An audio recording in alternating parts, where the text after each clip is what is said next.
Hello and welcome to my channel, I Win to Lose Gaming. Today I'll be doing a pre-release analysis of the upcoming character Hutao.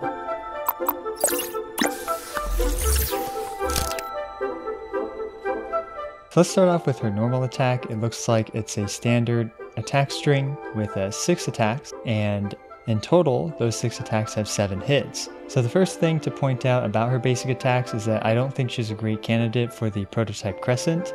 The second thing to point out is that her charge attack is a long dash, kind of like Xiangling's or Xiao's skill. Her skill seems to do a little shockwave on cast, which might apply pyro to the opponent. I'm not entirely sure about that. Personally, I would hope that it doesn't apply pyro to the opponent because that would just mess up melt reactions and other reactions, but you know, it is what it is. If it does apply pyro, it will be like Child Z, how you want to typically avoid hitting them with that if you're trying to hit them with your burst in order to properly do a vaporized reaction for him. So that's just one thing that we'll have to test once Hutao gets live, or perhaps once her gameplay trailer gets dropped. The two most important things about her skill is that they imbue her normal attacks and charge attacks with pyro element, and she also gains a lot of attack based on her maximum HP. And next is her Blood Blossom ability, which happens during her E duration. If you hit an enemy with a charged attack, it applies this flower to them. Now it looks like her Blood Blossom does not do damage on application, which to me is kind of a shame, but that's okay. So after 4 seconds, it does a bit of damage. And next we have her burst, which seems to heal her based on the number of enemies hit, and it also should do more damage when your HP is below 50%. When you use her burst, this is typically something you want to use after using her E to gain that massive attack buff. Based on initial impressions, this is probably going to be one of the hardest hitting pyro attacks in the game, so that's good to know. So far her kit resembles that of Child's kit, except it's going to be kind of a pyro element version of Child's kit.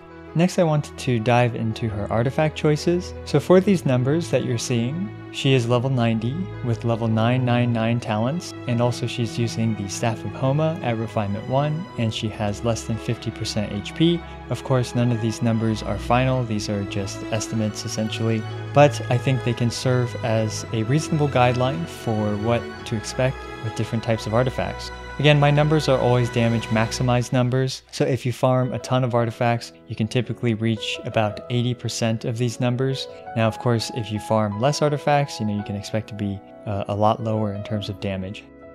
So let's first take a look at her basic attack ratios. And I actually think that Hutao's basic attacks will be usable. Now, I do think that her charged attacks will do more DPS overall, but for Constellation 0 Hutao's that will actually struggle a bit with stamina, you might find yourself using your basic attacks a lot. And if you do find yourself using basic attacks a lot, you could focus on a basic attack build. But anyway, I digress. If we take a look at this, we can see that the Gladiators and the Bolides do great for her basic attack. The 4-piece Lava Walkers does really well as well against enemies with the Pyro debuff. But I think it's really important to note for both the Bolide and the Lava Walkers, if the enemy can't have Pyro applied to them, which is, quite a few enemies, and also if you don't have your shield up, then you're going to be doing substantially less, about 11% less damage than if you're running with the 4-piece Witches. Now, if you really end up having a normal attack focus build, then the 4-piece Gladiators is likely to be the best set here. So next, let's take a look at her charged attacks. For her charged attack, this is only the charged attack portion, so the lunge portion of the animation. This does not include the first hit of her basic attack, which would be required to do a charged attack. But depending on the range you're at, or depending on if you hit multiple enemies, this is the number that we want to focus on, which is the actual charged attacks damage. And looking at this, we can see that the Bolide performs very well here, as well as the Lava Walkers if the enemy has the Pyro element on them. 2-piece Gladiator and 2-piece Witch also does well here, so that's a pretty well balanced set. If you, let's say, don't have a great 4-piece Witch set, you could consider running that. Other things that are noteworthy here is that, again, without the shield and without a Pyro element debuff on the enemy, the 4-piece Bolide and 4-piece Lava is going to do substantially less damage for her charged attacks. And next we want to take a look at her burst. So when using her burst, I think you should really focus on trying to do a vaporize or a melt with it, and whether this is vaporize or melt, this ratio will maintain the same. The Crimson Witch set really outperforms all the other sets by a substantial margin, and this is due to the additional 15% bonus from the 4-piece Crimson Witch set. So if you're looking to do a Hutao burst build and mostly focusing on melting or vaporizing her burst, then this is the way to go. And speaking of melting and vaporizing, you can also vaporize a lot of her charged attacks potentially. So this is where this chart doesn't fully encapsulate that. The 4-piece Crimson Witch set would do really well there. So speaking of which, I wanted to talk about 3 main builds for Hutao. One build is going to be giant burst damage build. So you're going to want to just do as much damage as possible with her burst. This build, you'll actually want an Elemental Mastery timepiece, assuming all you're using her for is her burst damage. And you want some kind of balance between crit rate and crit damage, depending on if you just want giant numbers or if you want consistently big numbers. And for substats, HP percent is the way to go in terms of whether it's HP percent versus attack percent, but both of them are good on Hutao, so you won't feel like either of those stats are a waste. The next build to talk about is her basic attack build, and you can kind of divide this into 2 sections. One is for a charged attack focus, basic attack build, and the other is for her normal attack focus, basic attack build.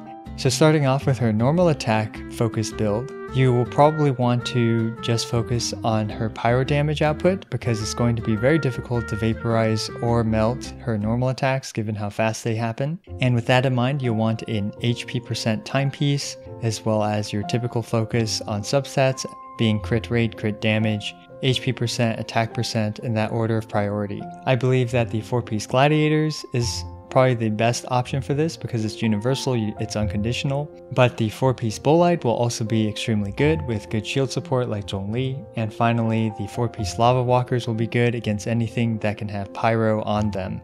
So the next build to talk about is her charge attack build. This build is likely to be your go-to build, especially if you have Constellation 1 on Hutao. For her charge attack build, it looks like the 4-piece Bolide is going to be very good, and the Lava Walkers will also be good.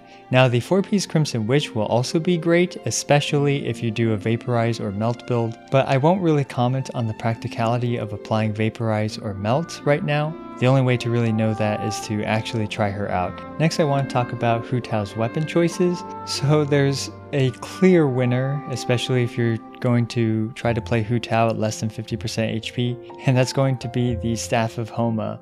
Like, seriously, looking at this chart at Refinement 1, it's already at the top, with the only thing that's better than a Refinement 1 Staff of Homa being the Refinement 5 Staff of Homa. So obviously higher refinements on the Staff of Homa is just going to be better. And we're talking about this weapon being better than a Refinement 5 Primordial Jade Winged Spear with 7 stacks up for Hutao. So there's simply no question in terms of what weapon is the best for Hutao. It will be the Staff of Homa, especially if you're playing with less than 50% HP. So we're going to be using the Staff of Homa at Refinement 1 as our baseline for these calculations, and I'm also going to hide all the whale weapons like the Refinement 5 stars, but if you're looking for those, they are here, and you can feel free to pause that to take a look at how the whale weapons do. So after hiding the Mega Whale weapons, we have a much more interesting chart, and one of the weapons that stands out to me the most is the Lithic Spear, especially at higher refinements. The Lithic Spear is great because it becomes just a universal damage buff, and considering it's performing at 88% of the Staff of Homa's damage, that's going to be quite formidable, but you do need 4 characters from Li Yue, and you also need it at Refinement 5 for it to do this well. Taking a look at the Lithic Spear at Refinement 1, now it starts to do a lot less damage at about 23% less damage than the Staff of Homa at Refinement 1, and this is also with 4 characters from Li Yue, but honestly it's still one of your better choices assuming you do have this weapon. Of course, the Black Cliff series is always pretty decent, especially if you have 3 kill stacks on them, but without 3 kill stacks, you're probably better off going with the Lithic Spear at Refinement 1. But the Black Cliff pole, always a solid weapon, especially for free-to-play players. And of course, the Deathmatch, it's always worth talking about because this is a weapon that you can Refinement 5 eventually in about, 5 months worth of time or whatever. There's a couple free-to-play friendly weapons that I actually think do have some potential on Hutao, and one of them is the white tassel. Her normal attacks here, I'm assuming, would have the same multiplier as her charge attacks. I know that they don't. If we redid this entire chart for normal attacks, this is exactly where it would land, because all you're changing is the skill multiplier. You're not changing any other variables. So that's why that I put this here. But anyway, the white tassel, I think, is actually a pretty good choice, especially for a free-to-play option for Hutao's normal attacks. And Hutao's normal attacks are looking to be a reasonable option for her. I think that they'll be roughly between 60 to 80% in terms of DPS potential compared to her charged attacks. So, you know, it's still a large loss in DPS, but it will still probably do plenty of damage for most players. Now, I'm not going to recommend this. I would actually wait until after Hutao is released and wait until, you know, some players like myself try the white tassel on her.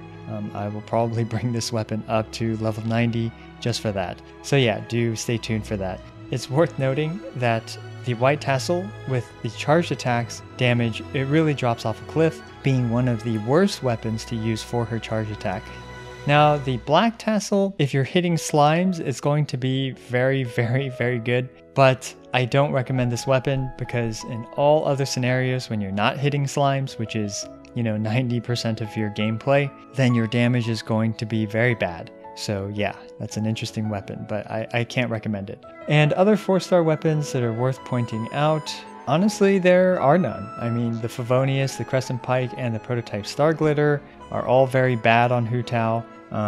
The Royal Spear's not on this list, but I personally don't like the Royal Spear, and, you know, I don't think it's going to be very good anyway. So yeah, hopefully this weapon list helps you make a decision on what weapon to use. Of course, if you're not sure on what weapon to use, you can always wait for YouTubers like myself to demonstrate some of them. So there you go. I know that this wasn't as scripted and as organized as my usual videos, but I hope you still found this helpful. Recording like this does take me a lot less time, and if you guys still find this content very helpful, then I can probably put out more videos in this format in comparison to my usual heavily edited videos that I write a script for and that take a lot of time. But anyway, as always, I really appreciate every single one of you. Thanks for watching. Be sure to subscribe, like, and comment. This is I Went to Lose, signing out.